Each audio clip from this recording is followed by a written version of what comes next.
Hello friends, welcome in my channel learn well basic. विद्यार्थी मित्रांनो, आज आपण राज्य शैक्षणिक संशोधन व प्रशिक्षण परिषद महाराष्ट्र पुणे 30 समग्र शिक्षा अंतर्गत संकलित मूल्यमापन 1 2025-26 ची इयत्ता 5वी ची मराठी विषयाची प्रश्नपत्रिका या ठिकाणी उत्तरासह पाहणार आहोत. अर्थात दिनांक 10 ऑक्टोबर 2025 रोजी घेण्यात आलेली इयत्ता 5वी ची मराठी विषयाची संकलित मूल्यमापन 1 ची प्रश्नपत्रिका या ठिकाणी आपण उत्तरासह पाहतोय. विद्यार्थी मित्रांनो, इयत्ता 5वी ते 10वी चे विविध शैक्षणिक व्हिडिओज पाहण्यासाठी या चॅनलला नक्की सबस्क्राईब करा. तर सुरू करूयात. सुरुवातीला आहे तोंडी चाचणी.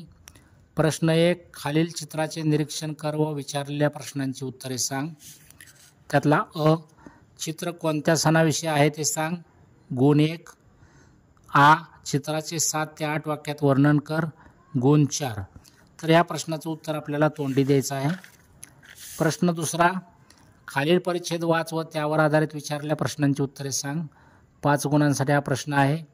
या ठिकाणी एक परिच्छेद दिलेला आहे, तो परिच्छेद आपण वाचायचा आहे आणि त्यावर आधारित प्रश्न जे आहेत त्याची उत्तरे सुद्धा तोंडी द्यायची आहेत.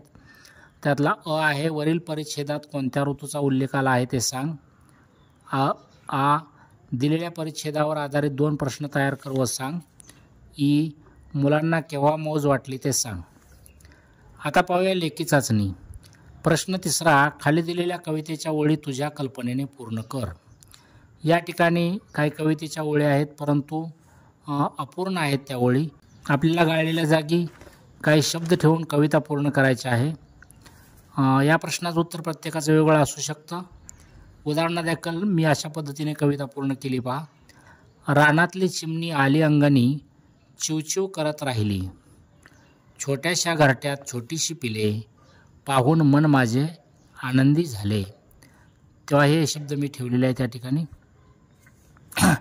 तुम्ही अजून वेगवेगळे शब्द ठेवून कविता पूर्ण करू शकता. प्रश्न चौथा, खालील परिच्छेद वाच व त्यावर आधारित विचारलेल्या प्रश्नांची उत्तरे लिही. तर या ठिकाणी दिलेला परिच्छेद आपण वाचायचा आहे, त्यावर विचारले प्रश्न पहा, त्याचे उत्तर पाहू. अ, कविता राव त्यांचे बालपण गेलेल्या पाड्याचे नाव लिही.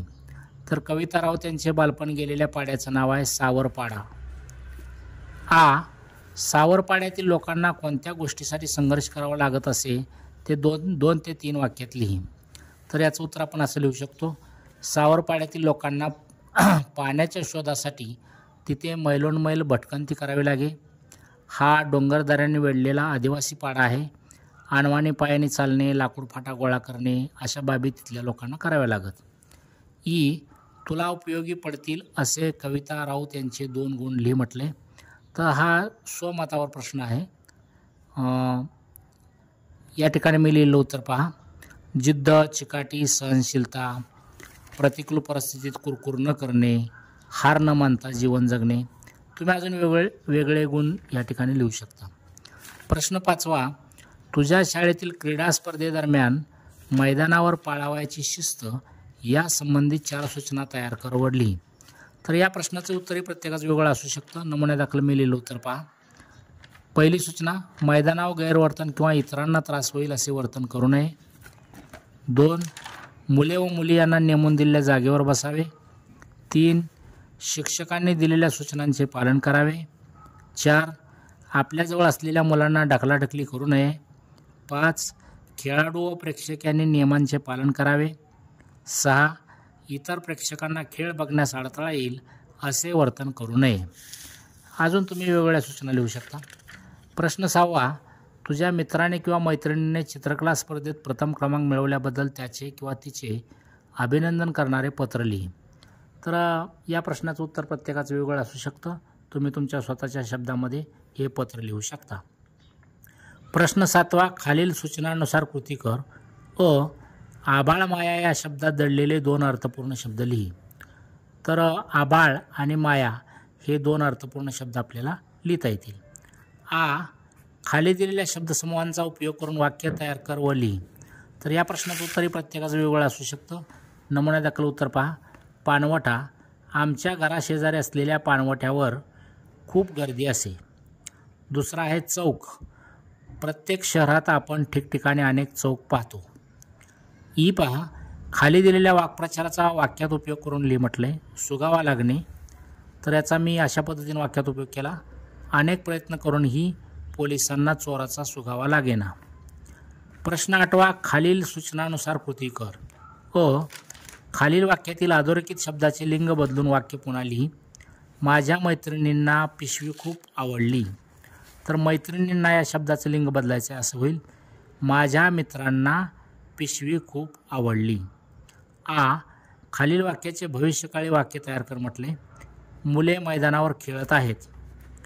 आपल्याला अशा पद्धतीने करता येतील. मुले मैदानावर खेळत असतील किंवा मुले मैदानावर खेळतील किंवा अजून वेगळ्या पद्धतीनं भविष्यकाळी वाक्य तयार करू शकता. खालील वाक्यात आलेल्या कोणत्या एका विरामचिन्हाचे नाव लिही. आई म्हणाली स्वल्पविराम दुहेऱ्या अवतरणचिन्हात तू वेळेवर अभ्यास कर. तर इथं आलेली जी विरामचिन्ह आहे ती स्वल्पविराम, दुहेऱ्या अवतरणचिन्ह, त्याचप्रमाणे पूर्णविराम हे सुद्धा चिन्ह या ठिकाणी येईल. त्यापैकी कोणतंही एक तुम्ही लिहू शकता. त्यानंतर खालील शब्दातील केवळ एकवचनी शब्दास गोल कर. तर शाळा, कागद, फूल, प्राणी यामधला केवळ एकवचनी शब्द जो आहे तो फूल आहे. खाणे हा क्रियावाचक शब्द वापरून वाक्य तयार करवली. तर उदाहरणादाखल मी लिहिले राम आंबा खातो, तुम्ही सफरचंद खा. तुम्ही अजून वेगळी वाक्य तयार करू शकता. प्रश्न 9वा, खालील कंसात दिलेल्या कोणत्याही 4 शब्दांचा वापर करून वाक्य तयार कर व लिही म्हटले. वर्तुळ, त्रिकोण, चौरस, बेरीज, वजाबाकी, उष्णता, स्नायू. तर ही शब्द वापरून आपल्याला वाक्य तयार करू शकतो आपण अशी.